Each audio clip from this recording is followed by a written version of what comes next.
अदनान ने रिकॉर्डिंग भी स्टार्ट कर दी है। शिराज, चलो, मतलब आवाज आ रही है। ये कह रहा है इस सॉल्यूशन के साथ एक प्रॉब्लम है। वो प्रॉब्लम ये है कि अगर आप लिस्ट के एंड पे पहुंच गए हो और राइट एरो प्रेस करते हो तो सिस्टम या आपका प्रोग्राम जो है वो क्रैश कर जाएगा। किसी को वजह पता है?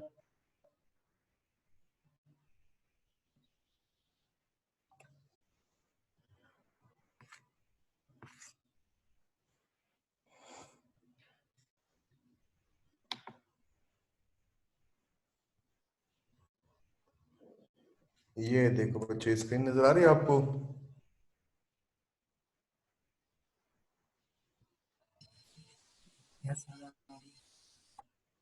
अब देखो, आप ना लिस्ट के एंड पे हो। अब अगर आप राइट प्रेस करोगे तो ये आपको कहीं नहीं लेके जा रहा है कि ये तो डेवलप्ड सॉफ्टवेयर है ना जो एडोबी यूज कर रहा हूँ मैं, लेकिन आपका जो सिस्टम है उसमें आपने उसको बताया नहीं है। इसके रीजन ये है कि जब आप लिस्ट के एंड पे होंगे तो आपके लेफ्ट में क्या होगा? ABC। और आपके राइट में क्या होगा? कुछ भी नहीं, एम्प्टी। सही।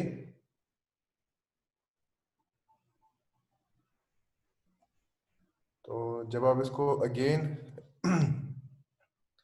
राइट पे लेके जाएंगे तो ये जो ऑपरेशन लिखा हुआ है हेड ऑफ राइट, ये एरर दे देगा। और ये टेल ऑफ राइट भी एरर दे देगा। रीजन कि लिस्ट में तो कुछ है ही नहीं, तो उसका हेड और टेल तो निकल ही नहीं सकता। ये बात समझ आई?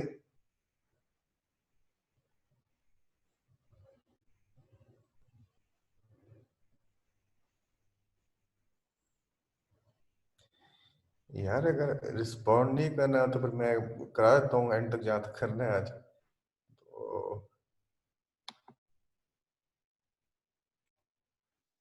रिकॉर्डिंग ऐसे भी चल रही है, बाद में फिर सुन लेना। अब ये इसको अपडेट कर रहे हैं। यहाँ पे इसने एक नया प्रेडिकेट इसमें ऐड कर दिया कि राइट साइड उसकी एम्प्टी नहीं होनी चाहिए। अब जब वो लिस्ट के एंड पे आएगा ये प्रेडिकेट फॉल्स हो जाएगा तो वो राइट शिफ्ट करेगा ही नहीं। ठीक है। फिर इसने इसको जनरलाइज कर दिया स्कीमा कैलकुलस के अंदर। स्कीमा कैलकुलस बेसिकली होता है क्या? मॉड्यूल्स की तरह होता है कि आप मल्टीपल सेक्शन को छोटे हिस्सों में डिवाइड कर लेते हो, तो एंड में उसको कंबाइन कर लेते हो। वो कैसे? एक इसने स्कीमा बनाया एंड ऑफ फाइल। ये सिर्फ ये डिटेक्ट कर रहा है कि आप एंड पे हो या नहीं हो। तो ये ट्रू कब होगा? जब आप बाकी एंड पे चले जाओगे तभी राइट उसका एम्प्टी होगा ना।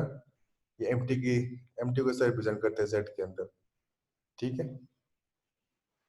तो जब आप राइट पे होंगे तो अगर आपको याद हो ऊपर हमने इंसर्ट स्कीमा जब पढ़ा था तो डेल्टा ऑपरेटर यूज किया था। इसका मतलब है कि ये चेंज हो रहा है। सही। तो जब आप राइट के एंड पे पहुंच जाएंगे तो उसके लिए ये ऑपरेटर यूज होता है। इसका मतलब होता है स्टैटिक स्टेडी। आप राइट पे पहुंच गए हो और राइट मोस्ट पे पहुंच गए हो लिस्ट के एंड पे और राइट बटन प्रेस कर रहे हो तो कुछ भी नहीं करेगा। सही है। और राइट की उसने अलग डिफाइन कर दिए। फिर इन सब चीज़ों को उसने यहाँ पे कंबाइन कर दिया। ये ये आपके पास है क्या कहते हैं, स्कीमा कैलकुलस। ये काम किस तरह कर रहा है? ये स्कीमा की डेफिनेशन है। इसमें और लगा हुआ है बीच में। और का मतलब होता है या लेफ्ट साइड ट्रू हो जाए या राइट साइड ट्रू हो जाए, ओवरऑल ट्रू हो जाएगा। फॉरवर्ड कब ट्रू होगा? ये फॉरवर्ड के देख लो। जब ये सारी कंडीशन ट्रू होंगी। मतलब इसमें जो इम्पोर्टेंट कंडीशन है वो क्या है कि राइट उसकी एम्प्टी नहीं होनी चाहिए। अगर वो लिस्ट के एंड पे पहुंच गया है तो फॉरवर्ड फॉल्स हो जाएगा क्योंकि वो प्रेडिकेट फॉल्स हो जाएगा। फिर ये तीन कंडीशन ट्रू होनी चाहिए। ये भी ट्रू होगी क्योंकि वो लिस्ट के एंड पे है, राइट एरो भी प्रेस हुआ था और एडिटर कुछ भी नहीं करेगा। तो ये ओवरऑल समझ आएगा आप लोगों को? इसने नीचे हाईलाइट एक्सप्लेन भी किया है कि हर एक साइन का मतलब क्या है। सही।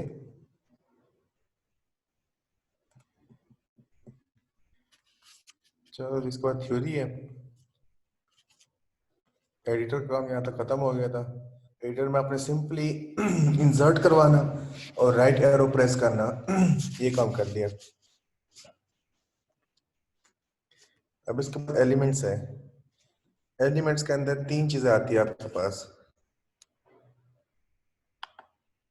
डिक्लेरेशन, एक्सप्रेशन और प्रेडिकेट्स। डिक्लेरेशन और प्रेडिकेट्स आपने पहले ही पढ़ लिए हुए हैं। कैसे? ये यहाँ आप डिक्लेरेशन कर रहे हो, नीचे आप प्रेडिकेट यूज कर रहे हो। तीसरी चीज क्या रह गई है? एक्सप्रेशन। इस चैप्टर में ये बारी बारी तीनों को अलग से भी डिफाइन कर रहे हैं। ठीक है, तो सबसे पहले ये बात करेगा सेट की। किसी को याद है सेट क्या होता है?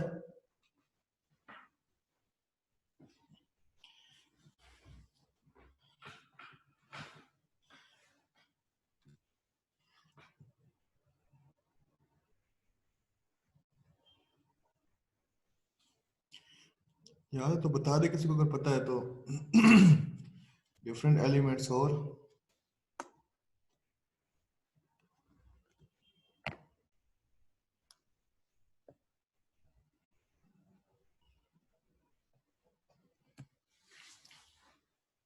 सेट जो होता है वो कलेक्शन ऑफ डिस्टिंक्ट ऑब्जेक्ट्स होता है। डिफरेंट ऑब्जेक्ट सेम नहीं होते, उसमें रिपीटिशन नहीं होती सेट के अंदर। और उसके अंदर एक चीज बड़ी इंपॉर्टेंट होती है, उसको कहते हैं टाइप। जिसका डेटा टाइप नहीं थी आपके पास, अब ये देखो, ये सेट के अंदर तीन एलिमेंट्स है, तीनों की टाइप सेम है, तीनों सीक्वेंस ऑफ कैरेक्टर्स है। अब मैं नीचे आपको एग्जांपल बताऊंगा जिसमें टाइप सेम नहीं होती। ये एक सेट नहीं बन सकता। रीजन, इसमें एलिमेंट्स तो सारे डिस्टिंक्ट है, यूनिक है, लेकिन उनकी टाइप सेम नहीं है। इसमें तीन एलिमेंट्स इंटीजर के हैं और दो एलिमेंट कैरेक्टर सीक्वेंस के हैं, तो इसलिए सेट नहीं बन सकता। उसने राइट साइड पे एरर दे दिया है, टाइप एरर, कि टाइप आपकी मैच नहीं हो रही, डिफरेंट टाइप्स के एलिमेंट आपने सेट के अंदर रख दिए। सही हो गया? अब ऊपर आओ, डिस्प्ले सेट किसे कहते हैं? अगर आप एक सेट के अंदर सारी पॉसिबिलिटीज लिख लो इन्यूमरेशन के थ्रू, तो क्या कहलाता है? Display set. सही। अभी सिग्नल का इसने एग्जांपल दिया है, सिग्नल लाइट देख लो, उसके तीन ही कलर होते हैं, रेड येलो ग्रीन। तो तीन कलर है, तीनों के तीनों आपने सेट में लिख दिए हैं, तो इसे कहते हैं डिस्प्ले सेट। अगर आपसे बंदा कहे कि जो रोल डाइस होता है उसका डिस्प्ले सेट बनाओ, तो आप क्या करोगे? 1 से लेके 6 तक नंबर लिख दोगे, उसके अंदर 6 ही पॉसिबिलिटीज होती है ना, तो वो डिस्प्ले सेट की एग्जांपल होती है।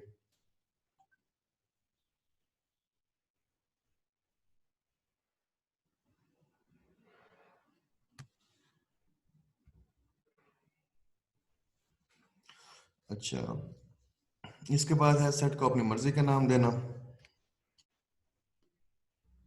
उसका ये तरीका है, ये सिंटैक्स है उसका। सेट का नाम लिखो, कॉलन, और फिर सेट के सारे एलिमेंट्स लिख लो। तो इस तरह इस सेट का नाम क्या बन जाएगा? डाइस। सही। अब नीचे आ गया टाइप। टाइप जो मैंने आपको बता दी है वही डेटा टाइप ही है। इंटीजर है, फ्लोट है, करेक्टर है, क्या चीज है। सही। यहाँ पे एक चीज इसने बड़ी इंपॉर्टेंट यहाँ मेंशन किया है, ये आपको, ये फॉर्म मेथड के स्टूडेंट से जो एक्सपेक्ट किया था उसको एटलीस्ट ये चीज इसमें फर्क पता होना चाहिए। ये लाइन पढ़े ना, every type is a set but not all sets are type. इसमें नेचुरल नंबर की एग्जांपल दी है, ये पढ़ दो, किसी को समझ आता है?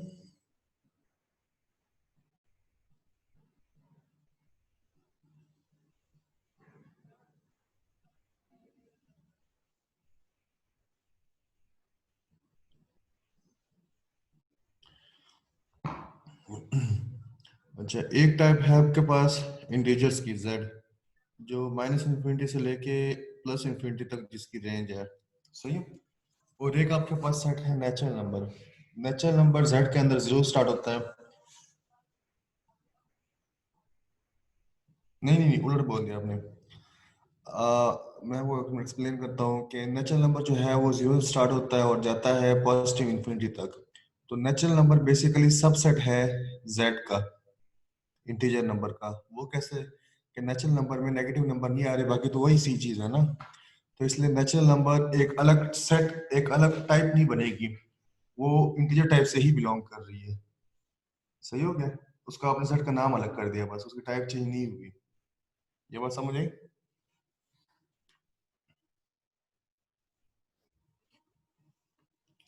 इसके बाद है डिक्लेरेशन करना, जेड करना डिक्लेरेशन, जिससे ऊपर हमने यूज किया था। वेरिएबल का नाम, कॉलन और किस सेट से बिलोंग कर रहा है वो। अब ये डाइस आपने जो ऊपर डिफाइन किया है 1 to 6 वैल्यूज है, तो D1 और D2 की वैल्यू इसके दरमियान होगी। इसके बाद सिग्नल, सही है, लैंप से बिलोंग कर, लैंप के 3 कलर होते हैं, उससे इसने एक वेरिएबल डिक्लेयर कर दिया है कि लैंप जो था रेड, येलो और ग्रीन, इसमें से कोई एक कलर होगा। तो इस तरह से आप वेरिएबल डिक्लेयर कर सकते हो किसी भी सेट से। अगर आप उसको सेट से बिलोंग नहीं करवाना, डायरेक्ट नंबर से बिलोंग करवाना है, आप इस तरह भी कर सकते हो। ये रेंज है 1 to 6 और ये सेट है, ठीक है। तो ये सिग्नल बिलोंग कर रहा है इन 3 नंबर से, इसको इस तरह लिखो या इसको इस तरह लिखो, बात एक ही है। इस तरह लिखने का फायदा क्या होगा कि आपको एक बार सेट डिफाइन करना पड़ेगा, आप बार बार उसको नेम यूज करके उसको बार बार यूज कर सकते हैं। अब ये देखो, इसने 3 वेरिएबल डिक्लेयर किए हैं यहाँ पे। ई बिलोंग्स टू इवन सेट। ये इवन सेट कैसे बना, इसकी लॉजिक तो आपको पता है, मॉड्यूल सेपरेटर यूज होता है, लेकिन जेड के अंदर इसने बताया नहीं है। इससे बताया कोई सेट है जिसमें सिर्फ इवन नंबर पड़े हुए हैं, तो इससे अगर आपने एक एलिमेंट बिलोंग करवाना है तो आप इस तरह लिखोगे, ठीक है। फिर ऑड नंबर है और फिर प्राइम नंबर है, ठीक।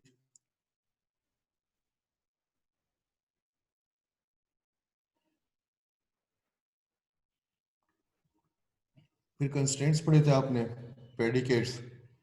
अब ये जो है आपके पास, इस पे कोई प्रेडिकेट नहीं लगा हुआ, इसमें सिंपल ये कह रहा है कि D1 D2 डाइस से बिलोंग कर रहे हैं। और नीचे यहाँ पे आओ तो प्रेडिकेट लगा हुआ है, ऊपर डेफिनेशन और नीचे बताया हुआ है कि D1 D2 डाइस से बिलोंग कर रहा है। और यहाँ पे नीचे क्या बताया प्रेडिकेट में उसने, कि इन दोनों का जो सम है वो 7 के बराबर होना चाहिए। तो अगर इस प्रेडिकेट को देखो तो D1 और D2 के जो कॉम्बिनेशन बन सकता है वो 1 6 बन सकता है, 4 3 बन सकता है, 3 4 बन सकता है, 2 5 या 5 2 बन सकता है। ये बस समझ आ रही है आपको। और नीचे आके उसने एक और प्रेडिकेट लगा दिया उस पे कि D1 जो है वो D2 से स्मॉलर भी होना चाहिए। तो सिर्फ बता रहे कि प्रेडिकेट्स होते क्या हैं। यहाँ पे एक चीज नोट करने वाली है, कुछ प्रेडिकेट्स एक्सप्लिसिट होते हैं, कुछ प्रेडिकेट्स इम्प्लिसिट होते हैं। जिस तरह टाइप कन्वर्जन थी ना, इम्प्लिसिट और एक्सप्लिसिट। एक्सप्लिसिट जिसमें आपको उसको बताना पड़ता है कि मैं किस टाइप से किस टाइप पे जा रहा हूँ। इम्प्लिसिट जिसमें आपको उसको बताना नहीं पड़ता, वो कंपाइलर खुद ही समझ जाता है कि किस टाइप से किस टाइप में जाना है, ठीक है। ये इम्प्लिसिट डेटा, इम्प्लिसिट प्रेडिकेट है। वो कैसे, आप इसको ये कह रहे हो कि D1 और D2 डाइस से बिलोंग करेगा। डाइस इटसेल्फ एक प्रेडिकेट था जिसमें आपने कहा था कि उसकी जो रेंज है वो 1 से 6 तक है, तो आप बेसिकली उसको रिस्ट्रिक्ट नहीं कर रहे। तो ये भी एक प्रेडिकेट है, लेकिन ये इम्प्लिसिट है। और ये अगर आप उसको प्रेडिकेट सेक्शन में लिख के उसको बता रहे हो तो ये कौन सा प्रेडिकेट बन जाएगा, एक्सप्लिसिट प्रेडिकेट, ठीक है।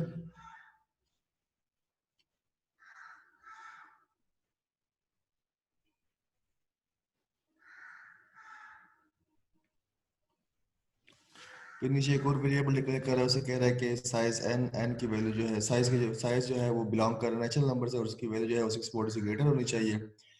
यहाँ पे ये जो एंड पे लाइनें लिखी हुई है, 3 लाइनें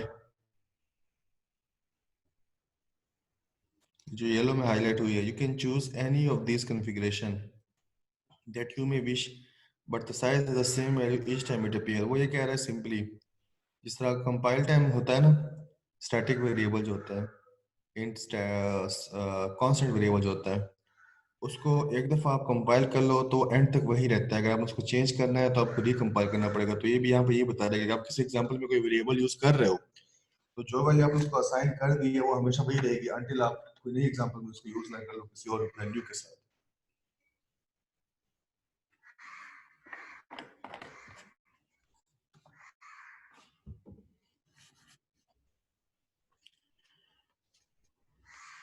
कांस्टेंट किसने एग्जांपल दे दिए कि यहाँ पे आप साइज साइज फिक्स कर रहे हो, इसके 2 सिंटैक्स बता दिए, इस तरह कर लो या डायरेक्टली इस तरह से लिख लो, दोनों का मतलब सेम है। हाँ, अब देखो नॉर्मलाइजेशन और सिग्नेचर, ये दो और चीजें आ गई यहाँ पे। ये जो हमने ऊपर एग्जांपल पढ़ी थी, ई इवन से बिलोंग कर रहा है, ओ और से कर रहा है, पी प्राइम से कर रहा है, ठीक है। तो इधर से देख के हमें ये एक्सप्लिसिटली पता नहीं चल रहा कि इन तीनों की टाइप क्या होंगी। सही। तो अगर आप उसको रिस्ट्रिक्ट कर लो इस तरह से कि भाई ये तीन वेरिएबल है, ये जेड से बिलोंग करे, इंटीजर से, और फिर नीचे उसको बिलोंग करवा लो, तो इसे कहते हैं नॉर्मलाइजेशन डेफिनेशन। अगर आप इसको ऐसे लिखोगे तो ये अननॉर्मलाइज्ड है। ठीक है। नॉर्मलाइजेशन करने का इसका मकसद क्या होता है कि आप जो भी मैथमेटिकल ऑपरेशन परफॉर्म करते हो, जिस तरह प्लस है माइनस है, तो जेड आपसे एक्सपेक्ट कर रहा होता है कि आपने लेफ्ट और राइट साइड पे रिकॉर्डिंग बच्चे अलाउ की भी है, वो इब्रार कर रहा है, और शायद अदनान भी कर रहा था। रिकॉर्डिंग चल रही है, आपसे शेयर कर देगा।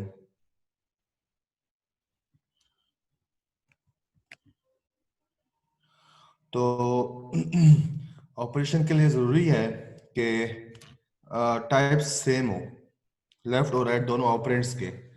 तो अननॉर्मलाइज्ड में पता नहीं चल रहा होता, कंफ्यूजन होती है कि इसकी टाइप क्या होती है। तो अगर आप उसको एक्सप्लिसिटली बता दो कि इन तीनों की टाइप्स ये है, फिर आप अगर आप उस पर कोई ऑपरेशन परफॉर्म करना चाहो तो कोई इशू नहीं आएगा। तो जहाँ पे आप उसको बताते हो कि वेरिएबल बिलोंग किससे करते हैं, इसे सिग्नेचर कहते हैं, और इस सारे प्रोसेस को नॉर्मलाइजेशन कहते हैं। यहाँ तक किसी का कोई क्वेश्चन है तो पूछ लो।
एक सेकंड।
चले तो नहीं गए?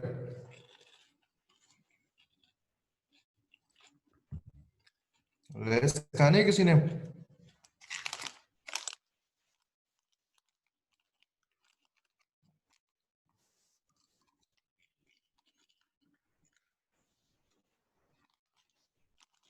हाँ।